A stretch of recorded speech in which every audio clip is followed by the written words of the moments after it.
mag-share ka sa crowd. It's my very, very first time, of course. At ito po, pinaghandaan ko for 3 years. Pinangarap ko po talaga to. Sinulat ko na po yung script.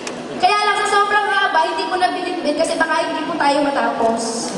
So, share ko lang po sa inyo yung konting story ng buhay ko. Ayan, cute po lang ako ng bata ko. Ipinanganak po ako mahirap. So, yung talagang totoong mahirap na yung tipong kakain ka na lang, ipapakain mo pa sa mga kapatid mo. Yung tipong kailangan mabusog muna sila bago ikaw.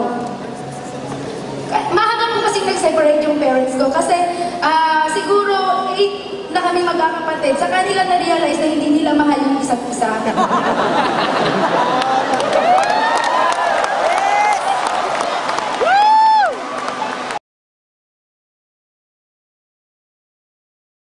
Kanya-kanya sila.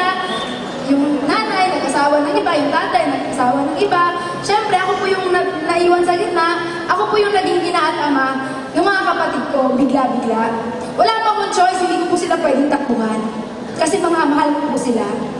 So, nung nag-edit po ako, nangarap din po ako na sana isang araw, hindi ganito. Yung mabuhay naman tayo na kumain tayo ng maayos. Then, one time, binigay ni God yung opportunity na makapag-abroad ako sa maling paraan. Kung yung mga OFW nag-abroad for contract na mga 3 years, ganun-ganon, kontrata din po ako sa Japan. Marriage contract nga lang. Renewable. No? Magpapalit ka ng asawa. Ganun po yung nangyari sa akin. It's a very big sacrifice kasi kailangan kong lunukin ko ano yung lahat ng pwede kong lunukin para sa pamilya ko. Para sa mga kapatid ko. Then sabi ko dati, I was 18 years old that time, pumunta ako ng Japan. Sabi ko, yes, ito na to. Pangarap na bahay, sasakyan, savings, makukuha ako dito. Kailangan mag 26 years old na ako. Meron na ako lahat niyan. Kaya lang ang 26 years old na ako, nangyari guys. Wala lahat yun. Parang, ano nangyari pagharap ko sa salamin? Rosie, tumatanda ka na, pumapangit ka pa. Gusto mo ba yan?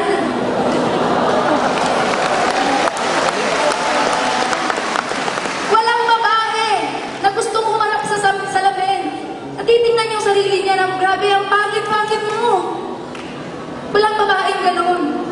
Then that time, sabi ko, kakapanganak ko pa lang nung youngest ko, 3 months siya that time. Sabi ko, God, Ama, hingi naman ang opportunity. Ginawa ko na lahat. No, kung butas ng parayo yung papasukin, pinasok na lahat dyan. Yung matinong opportunity naman ngayon na pwede makapagbabago ng buhay ko. Kahit ano, God, in-invite ako ng pinsan ko po sa AIM Global. Apply, Melody Salcedo! Kaya lang po, nakakatawa nung in-invite niya po ako, hindi pa ako naniwala. Kasi po yung pinsan ko, kilala ko po siya since childhood. Sabay po kami lumaki. 3 araw lang po ang pagitan namin nung pinanganak kami. Kaya alam ko kung sino siya, kilala ko siya. Alam ko na kung siya ang nandito sa harap ninyo ngayon, hinimatay na siya. Ganon ka mahiyain yung pinsan ko. Kaya naniniwala kasi ako dati na ang networking kailangan maingay ka, madaldal ka, machika ka, maboka ka. Hindi ka yaman kung wala kang ganon. Kaya hindi ako naniwala sa pinsan ko. Pinalagpas ko yung 6 months. Until such time, humingi ulit ako kay Ama na opportunity. Bumalik ulit yung global pa rin. Pero this time naman, ang nag-invite na sa akin, si Apply Cliff Anthony Santillan, na nagkataon na apply naman ni Melody Salcedo. Yes, diba? Walang ka kay Apply, thank you. Siguro kanina sa mga shares, na-invite sila in person. Sa akin po kasi na-invite ako through online, Facebook. Then that time pa, hindi pa po ako marunong mag-computer. Kasi nung panahon po nang nag-graduate ako ng high school graduate lang po ako. Pero okay lang yun, wala sa pinag-aralan niya, nasa laman ng bulsa yan. High school lang po ako, pero nung nag-start po ako ng Facebook, ganun po, nasa ng X, nasa ng Y. Diba? Kaya sabi ko sa apply ko, paano ko gagawin yung business? Sabi niya sa akin, Rosie, kung paano kitang in-invite, ganun lang din yung gagawin natin. At dun po, nangyari yung whole story, bakit nakuha ko yung first million ko sa AIM Global.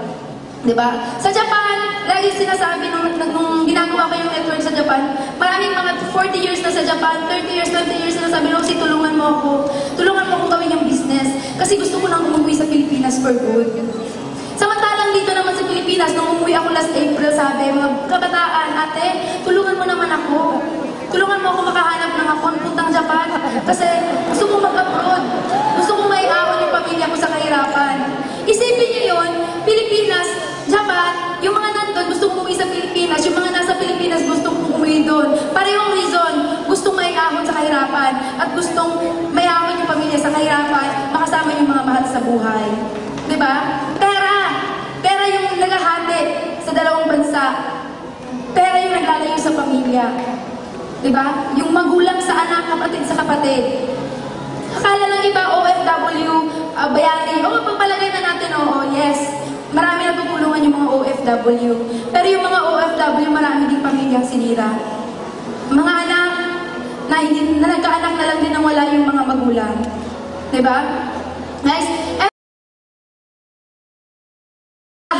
sa lahat sasabihin ko sa inyo, ngayon na, last na to, promise. Bigyan niyo yung mga sarili ninyo ng 5 seconds. 5 seconds para tanungin yung sarili ninyo. Kung yun bang mga buhay na meron kayo ngayon, yung buhay na tinitirhan ninyo ngayon, yan ba yung buhay na gusto ninyo? Kasi kung yan ang buhay na gusto ninyo, ituloy nyo yan. Walang problema dyan. Diba? Pero kung hindi yan yung buhay na gusto ninyo, baguhin ninyo. Yun ang ginawa ko. Iniwan ko po yung Japan. Last April, umuwi na po ako dito for good. Diba? Dati po yung bahay namin, kuko, na kapag umuulan, hindi mo na kailangan ng balde. Tayo ka na lang talaga. Kasi wala ka nang mahihigaan. Nung nag-Japan pa ako, nagbago naman siya ng konting-konti lang. Pero ganun pa rin. Pero nag-dream global na po ako. Binili ko po yung bahay namin ngayon ng mga anak ko dyan sa Davao. Worth 4 million. Then last Wednesday lang po. Sabi ko, hahataw muna ako. After yung bahay, sabi ko, hahataw muna ako talaga. Mga 6 months pa bago ako maglalabas ng sasakyan. Kaya sabi ko, paano ako makakahataw sa buong Mindanao kung wala akong sasakyan? Last Wednesday po, hindi sinasadyang na ilabas ko po yung Ford Everest ko. Kulay red, para lang.